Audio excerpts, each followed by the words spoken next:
వరుస ఎదురుదెబ్బలతో ఉక్కిరిబిక్కిరవుతున్న వైఎస్ఆర్సీపీకి స్థానిక ఎన్నికలు ఊపిరి పోసినట్టుగా కనిపిస్తున్నాయి. స్థానిక సంస్థల ఎన్నికల్లో ఆ పార్టీ ఎదురొడ్డి నిలబడినటువంటి తీరు పార్టీ కార్యకర్తల్లో ఉన్న పట్టుదలను చాటుతోంది. 2024 సాధారణ ఎన్నికల్లో వైఎస్ఆర్సీపీ ఘోర పరాభవాన్ని మూటగట్టుకుంది. ఆ తర్వాత స్థానిక సంస్థల ఉప ఎన్నికల్లో కూడా కూటమి నాయకులు ఎక్కడ తగ్గేదేలా అన్నట్టుగా వ్యవహరించారు. ఎక్కడికక్కడ వైఎస్ఆర్సీపీకి చెక్ పెట్టే ప్రయత్నం చేశారు. తిరుపతి లాంటి చోట్ల వైఎస్ఆర్సీపీ ఎంత ఎదురొడ్డి పోరాడినా ఆఖరికి కూటమి ఎత్తుల ముందు తల వంచక తప్పలేదు. అదే పరంపరలో పిడుగురాళ్ల లాంటి మున్సిపల్ కౌన్సిల్లో కూడా పూర్తి మెజార్టీ వైఎస్ఆర్సీపీకి ఉన్నా కానీ తెలుగుదేశం పార్టీ అక్కడ సీట్ని కైవసం చేసుకునే వరకు వెళ్ళింది. ఇప్పుడు అదే రీతిలో స్థానిక సంస్థల అంటే మండల పరిషత్, జిల్లా పరిషత్ ఎన్నికల్లో కూడా తన హవా చాటాలని కూటమి నాయకత్వం శతవిధాలా ప్రయత్నం చేసింది. అనేక చోట్ల వివిధ రూపాల్లో ఎత్తుగాళ్ళు వేశారు. ఉదాహరణకి ఎర్రగొండపాలెం అసెంబ్లీ నియోజకవర్గం పరిధిలో ఉన్న త్రిపురాంతకం మండల పరిషత్ని కైవసం చేసుకోవడానికి అక్కడ మండల పరిషత్ ఎంపీపీ అభ్యర్థిగా పోటీలో ఉన్న వైఎస్ఆర్సీపీ నాయకుడి మీద ఎస్సీ ఎస్టీ అత్యాచార కేసు పెట్టి జైలుకు తరలించారు. అయినా కానీ ఆ త్రిపురాంతకం ఎంపీపీ పీఠాన్ని తెలుగుదేశం పార్టీ దక్కించుకోలేకపోయింది. కడప జడ్పీ విషయంలో కూడా తెలుగుదేశం పార్టీ చాలా గట్టిగా ప్రయత్నం చేసింది.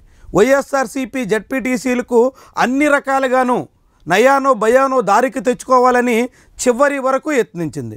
కానీ అయినా ఫలితాలు ఫలించకపోవడంతో ఆ ఎన్నికలు జరగకుండా చూసుకునేందుకు ప్రయత్నం చేసింది. ఏకంగా తెలుగుదేశం పార్టీకి కడప జిల్లా పరిషత్తులో ఉన్న ఏకైక జడ్పీటీసీతో హైకోర్టులో పిటిషన్ కూడా వేసింది. అయినా టీడీపీ ఎత్తులు ఫలించలేదు. ఒక త్రిపురాంతకం, ఒక కడప జడ్పీ పీఠం ఇవే కాదు, ఆఖరికి ఏపీ అసెంబ్లీ స్పీకర్ ప్రాతినిధ్యం వహిస్తున్న నర్సీపట్నంలోని మాకవరంపాలెం ఎంపీపీ విషయంలో కూడా తెలుగుదేశం పార్టీ అనేక రకాలుగా ఎత్తుగాళ్ళు వేసింది.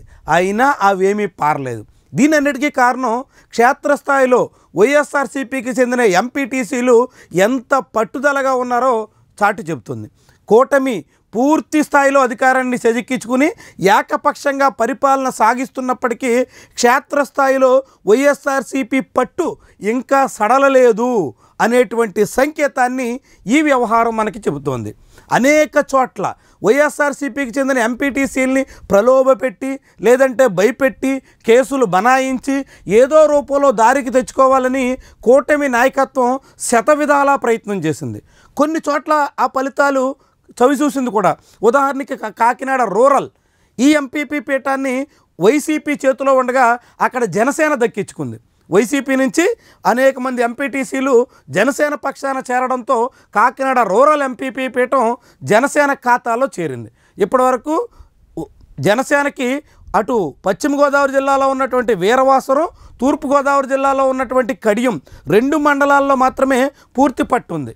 ఇప్పుడు దానికి తోడు కాకినాడ రూరల్ ఎంపీపీ పీఠాన్ని కూడా ఆ పార్టీ దక్కించుకున్నట్టు అయింది. కానీ రాష్ట్ర వ్యాప్తంగా మెజారిటీ నియోజకవర్గాల్లో అత్యధిక స్థానాల్లో వైఎస్ఆర్సీపీకి మాత్రం అడ్డుకట్ట వేయలేకపోయింది. రాప్తాడు లాంటి అసెంబ్లీ నియోజకవర్గాల్లో అక్కడ ఎంపీపీ పీఠాన్ని దక్కించుకోవడం కోసం ఏకంగా ఎంపీటీసీలను కిడ్నాప్ చేసే వరకు కూడా తెలుగుదేశం పార్టీ నాయకత్వం వెళ్ళింది. ఇలాంటి అనేక రకాల ప్రయత్నాలు అధికారాన్ని ఉపయోగించుకుని టీడీపీ కూటమి పక్షాలు చేసినప్పటికీ అత్యధిక స్థానాల్లో వైఎస్ఆర్సీపీ తన ప్రభావాన్ని నిలబెట్టుకోవడం అనేది గమనించాల్సినటువంటి వ్యవహారం. క్షేత్రస్థాయిలో వైఎస్ఆర్సీపీ ఇంకా పట్టుదలగానే ఉంది అనడానికి ఒక సంకేతం. ఒకవైపు గుంటూరు మేయర్ పీఠాన్ని వైఎస్ఆర్సీపీ కోల్పోయింది. విశాఖ జీవీఎంసీ మేయర్ పీఠం వైఎస్ఆర్సీపీ చేతిలో ఉన్నప్పటికీ అది ఊడిపోయే ముక్కులా కనిపిస్తోంది. ఎప్పుడు అవిశ్వాస తీర్మానం పెడతారు, ఎప్పుడు వైఎస్ఆర్సీపీకి చెందిన మేయర్ని గద్దె దింపేస్తారో అనేటువంటి చర్చ సాగుతోంది.